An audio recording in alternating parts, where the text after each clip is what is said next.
From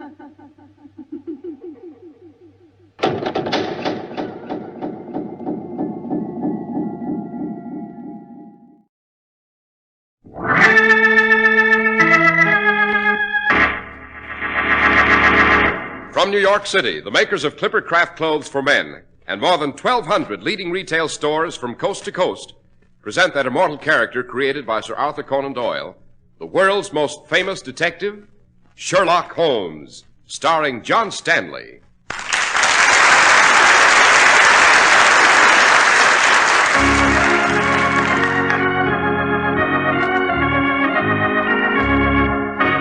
This week's story, The Adventure of the Elusive Agent. Holmes, the quarry we followed from the docks went into that room off this corridor here. Right, Watson. What are we waiting here for? Why don't we just go in? Patience, Watson, patience. We cannot precipitate ourselves into a trap on sheer impulse. Holmes, great Scott! Quick, Watson, into that room. The trap is sprung. We must get to the victim.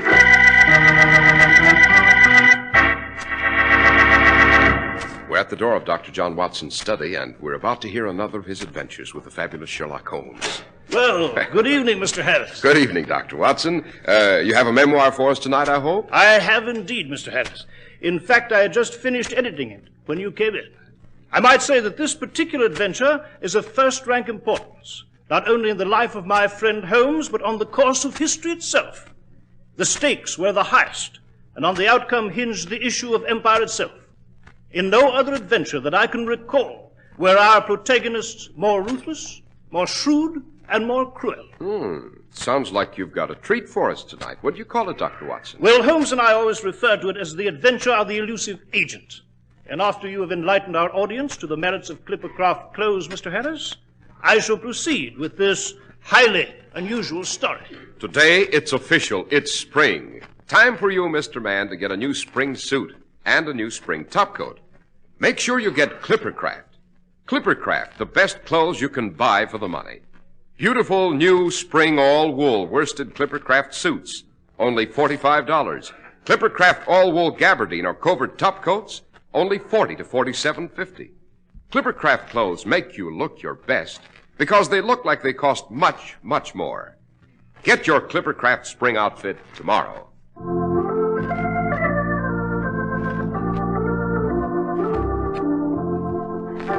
Now, Dr. Watson, what about the adventure of the elusive agent?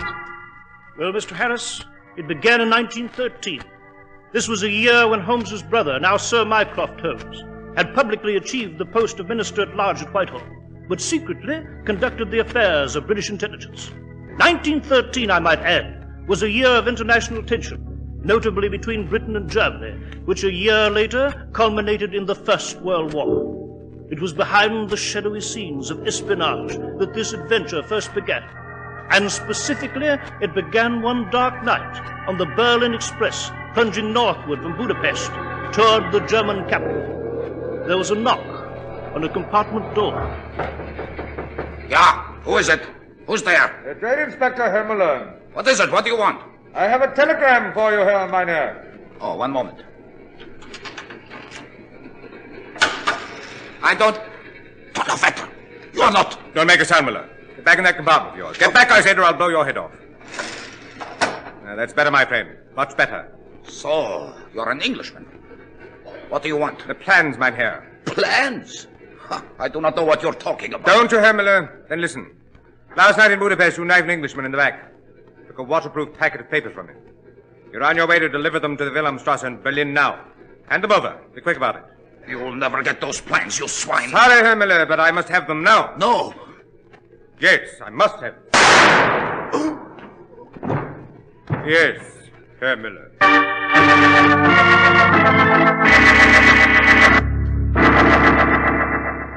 Congratulations, my dear Norton. You've done an excellent job in intercepting that German agent and returning these plans to our embassy here in Berlin. Thank you, Sir Mycroft. Unfortunately, our problem has only begun, my dear boy. These plans are of the highest importance, and we must get them out of Germany and back to Whitehall at once. Now, you understand, these are the originals, the only copies of the plans in existence. They were stolen by this German agent you intercepted from the inventor himself, before he was able to get them to the War Office, and we could have copies made. But I understand you're returning to London tonight, are you not, Sir Mycroft? I am, but I cannot take the plans with me. No? Why not, sir? Ostensibly, I am Sir Mycroft Holmes, British minister without portfolio, here on official business. Actually, I'm here to see that these plans get back to London, and the Wilhelmstrasse knows it. I see. I have been watched every step of the way. The Germans have revoked our former privilege and will examine all diplomats of the customs.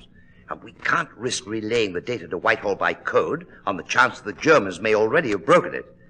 It will be a dangerous and delicate mission to smuggle them out of Germany and... One moment, my boy. By Jove, I believe I have it. Yes, sir?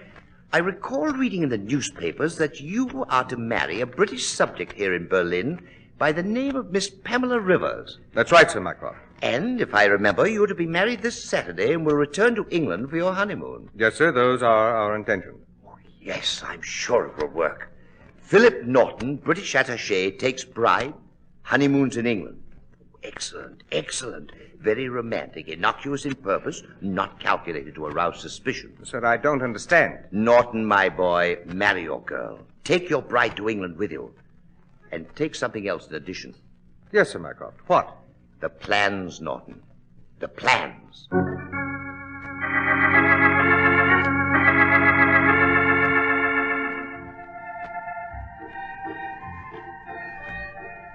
Darling, darling Philip. Oh, it all seems like a wonderful dream. Does it, Pam? Yes, Philip, yes. I'm glad we didn't dance that last dance. I'm glad we came up on deck here together, just the two of us alone. I think I'll always remember this moment, Philip. This moment of our honeymoon.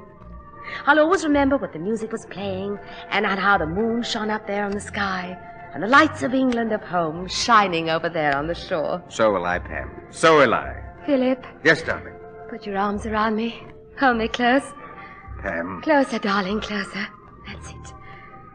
Oh, darling, darling Philip, kiss me. Now, tell me that you love me. I love you, Pam. I love you, I love you. Do you really, darling? Pam, what? Surprise, darling? Pam, you've got a knife. You just... Yes, you English swine, and you're going to feel the blade again. Now, my dear departed bridegroom, the plans. Ah, yes, here in your coat pocket, as I thought. Now, if I can roll you overboard through the opening in this rail. There, over you go. Goodbye, my romantic darling. And thanks for the wedding present.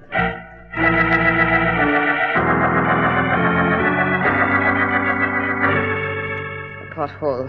Gustav should be below in a small boat. That was the arrangement. Gustav! Gustav, are you there? Ja, Fräulein. You have the plans? Yes. Throw them down to me through the porthole. You are?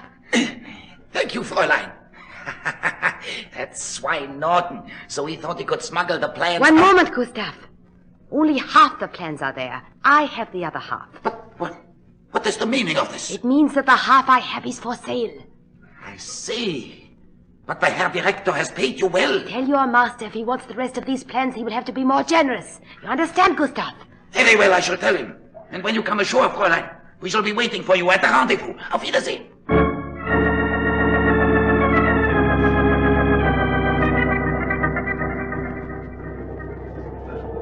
So, young Norton disappeared while the Oceania lay at quarantine in Southampton, eh, Mycroft? Yes, Sherlock. I'm sorry to rouse you and Dr. Watson here in the dead of night on a mission you never anticipated, but we have impounded the passengers and crew of the vessel at Southampton for questioning, and we need your talents desperately now. Indeed, if the plans are not recovered, the life of England and of the Empire itself are in jeopardy. Sounds like a formidable affair, I must say. Quite. But, my dear Mycroft, since we are to become involved with these plans, it might be helpful to know something of their nature. These papers, 10 in all, were the designs of a new weapon, Sherlock. A kind of land monster built to revolutionize modern warfare. In short, an armor-plated mobile vehicle we call a tank. A tank, eh? By Jove, Holmes, this sounds like something out of Jules Verne. Yes, it does indeed, Watson. Sherlock, I beg of you to bend every effort to the recovery of those plans, to use every facet of your genius to track them down. Now, be of good cheer, Mycroft. It's my opinion that the plans have already been spirited from the Oceania, but it may not yet be too late. When I get aboard, I shall have some pertinent questions to ask. Whom will you begin with, Holmes? Since it's the bridegroom who's missing, my dear Watson, I shall obviously begin with the bride.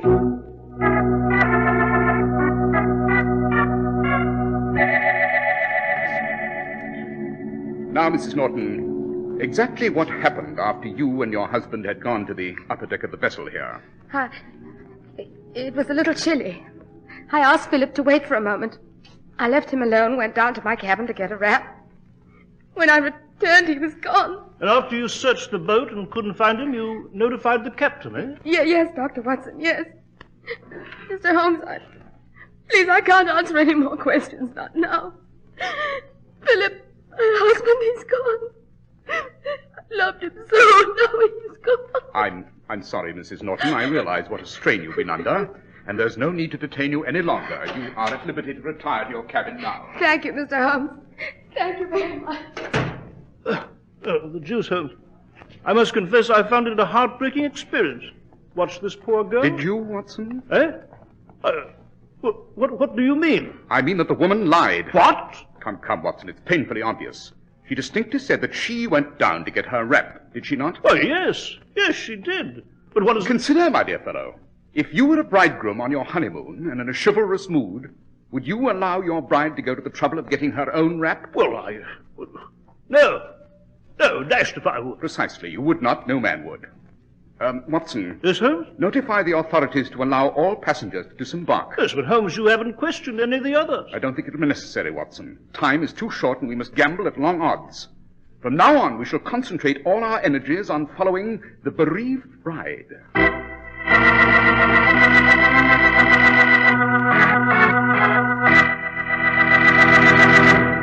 Now, with your permission, we're going to transport Sherlock Holmes and Dr. Watson from England to America for a few moments.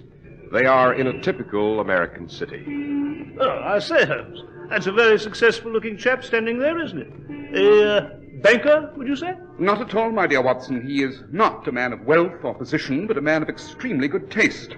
He looks successful because he succeeded in finding an excellent tailor. Well, then he's an athlete, wouldn't you say? At first glance, yes. But I'm quite sure that his broad shoulders and tapering waist are really the results of excellent clothing design. Well, then he must be wealthy to afford such a splendid tailor. To see what beautiful fabric is in his suit. Oh, my dear Watson, you're obviously unfamiliar with the American way of life. That man to whom you refer is wearing a Clippercraft suit, which, if I'm not mistaken, sells for only $45. But how? Well, you see, Watson, some 1,200 retail merchants all over America have pooled their tremendous buying power to make these really extraordinary Clippercraft values possible. Yes, but Don't interrupt, Watson. As a symbol of the honest New England quality and value of Clippercraft clothing, they have adopted the name Clippercraft in emulation of the famous New England Clipper ships and the modern aircraft of the same name. These are synonymous with New England quality. Oh, I see. But tell me, Holmes, how did you recognize that chap as the wearer of the Clippercraft suit? Elementary, my dear Watson. He's the best-dressed man in sight. How right you are, Sherlock Holmes. The best-dressed man in sight, the successful-looking man, is the man who wears a Clippercraft suit. Yet Clippercraft new spring suits cost only $45, and Clippercraft gabardine and covert topcoats only $40 to $47.50. See the new Clippercraft spring styles tomorrow. Clippercraft clothes are sold by your local store whose business it is to give you honest value. That's why men who know insist on Clippercraft clothes bearing the Clippercraft label. So be sure to visit the Clippercraft store in your city. These leading stores in the metropolitan area are proud to add their names to Clippercraft in your suits and topcoats. In Manhattan, John Wanamaker's men's stores, Broadway at 8th and 67 Liberty Street. Saks 34th, Broadway at 34th. In Brooklyn, Abram and Strauss. In Newark, New Jersey, Boulevard Men's Shop, Kresge, Newark. And in Jamaica, the B&B Clothes Shop, 16408 Jamaica Avenue.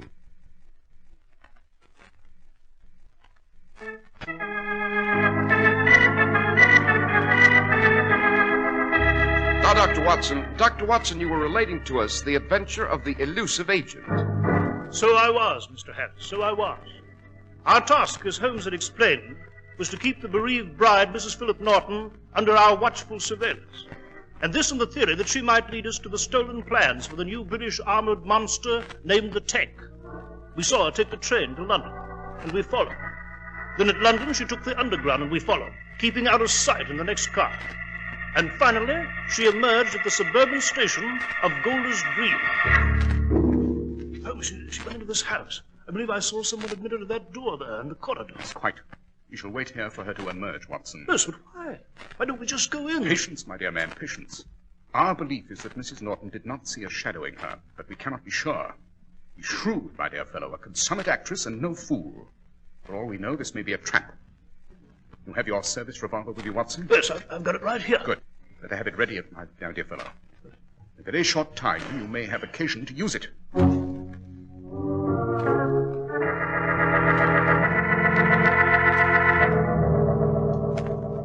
Ah, so you have already come to see us, Frau Norton. I do not wish to be caught, Frau, any longer, Gustav. The mockery is over, and that fool Norton is dead. As you wish, Fräulein. Where's your master? As you know, we have a business appointment. The Herr Director has delegated me to represent him in these negotiations. Very well. I have half the plans. Your master has the other half.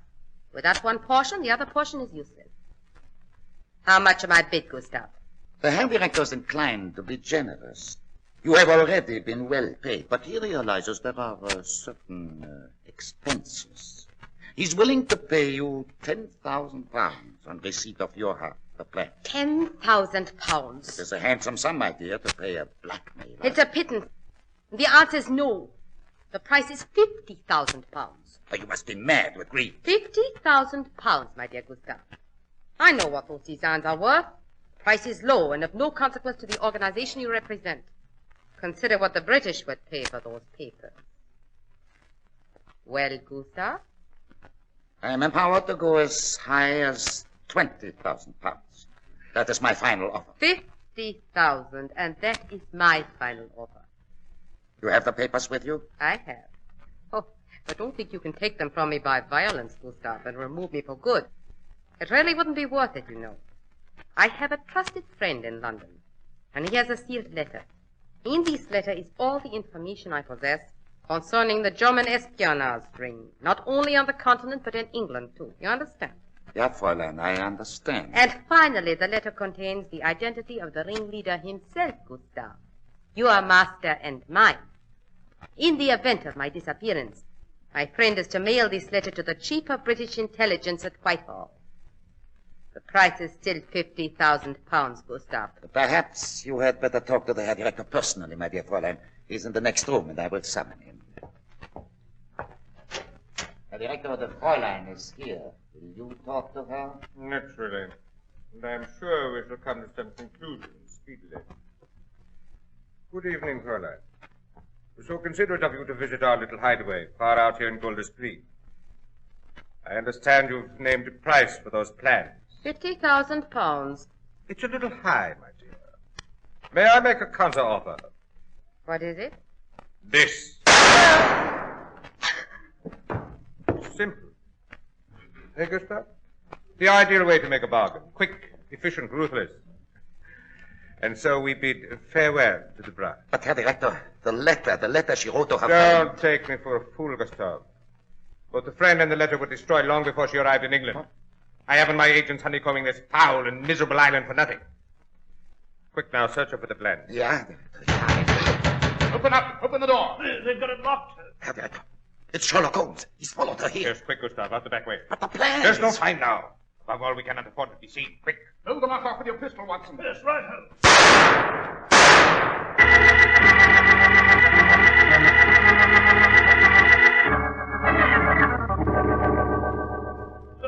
Yes, no, Holmes, the beggar's got away with the garden wall. Well, Holmes, you got the plans, eh? Yes, Watson. They were on Mrs. Norton's body here. Unfortunately, however, we have only half the packet. Half? Quite. Only 5 designs are here, and you'll recall Mycroft told us there were 10 in all. Yes, but the other 5, where could they be? No doubt in the hands of the ruthless agents who just shot Mrs. Norton here. Might very well have been that she came here with the idea of selling them, and... Watson. Yes, Holmes? You detect a faint odor of tobacco in this room? Tobacco? Yes. Well, Yes, Holmes. Come to think of it, I do. Interesting scent, Watson. Very. What do you mean? Yes, smells like ordinary tobacco to me. On the contrary, this one's a rare and very unusual blend. Yes? Well, what? It's a cross mixture, Watson. The base is a strong and heavy Perique, tempered with a bit of burley, and more than just a touch of Euphrates yellow leaf grown in the river valleys of eastern Turkey. Only one expert in London, or in all of England, would create a mixture like this. Grimsby. Grimsby? Grimsby, the tobacconist. He specializes in these rare and exotic blends. He owns a little hole in the wall in Soho. Well, by Jove, Holmes, we can go there and ascertain who ordered this blend, eh? Precisely. But one thing is sure, my dear fellow. One thing is certain. Now that we possess half the plans, our constant companion is danger. And we are marked men.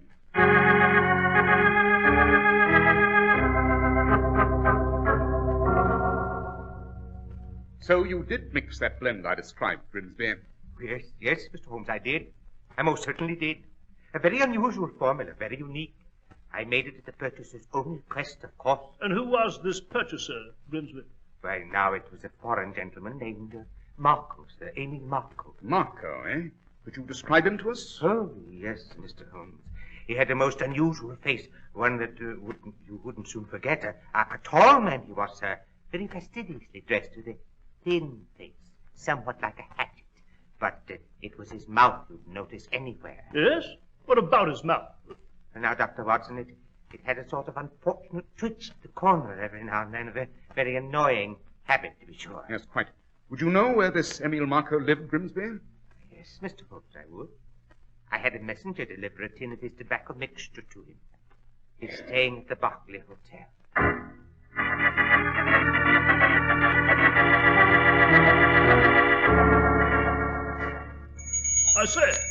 I say there, room clerk.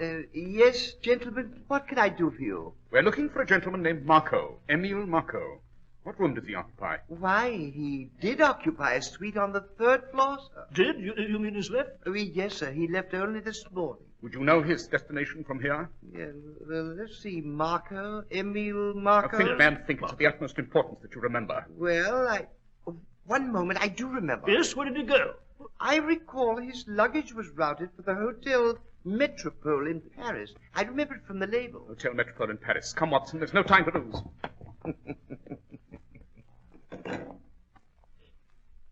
Operator, give me City 923. Yes. Are you there? This is Bradley at the Berkeley. The gentlemen were here. They found out about Marco and they're trading him to Paris. Yes, sir. I told them where they could find him myself.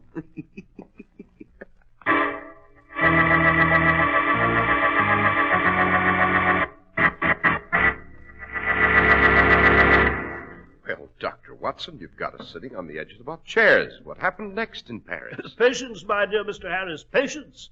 Next week I shall go on with the adventure of the elusive agent. I can only tell you that from here on events move forward with breathtaking speed, that we walked in the midst of a strange espionage plot, met some ruthless and deadly persons, and almost lost our lives. And so until next week at the same time, Mr. Harris, I shall say good night.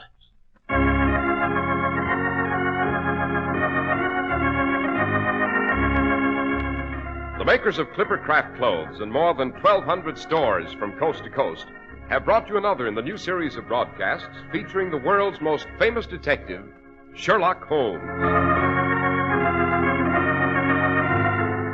Our stories are based upon the character Sherlock Holmes, created by Sir Arthur Conan Doyle, and the program is produced and directed by Basil Loughrane.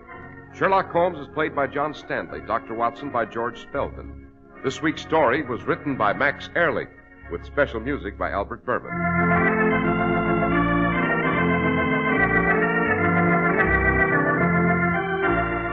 If you don't know your Clippercraft dealer, write Clippercraft, 200 Fifth Avenue, New York City.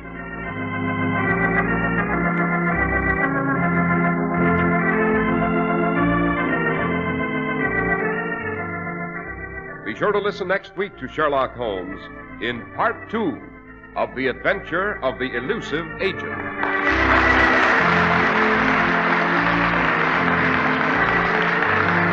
This is Cy Harris speaking for Clippercraft clothes, this is the Mutual Broadcasting System.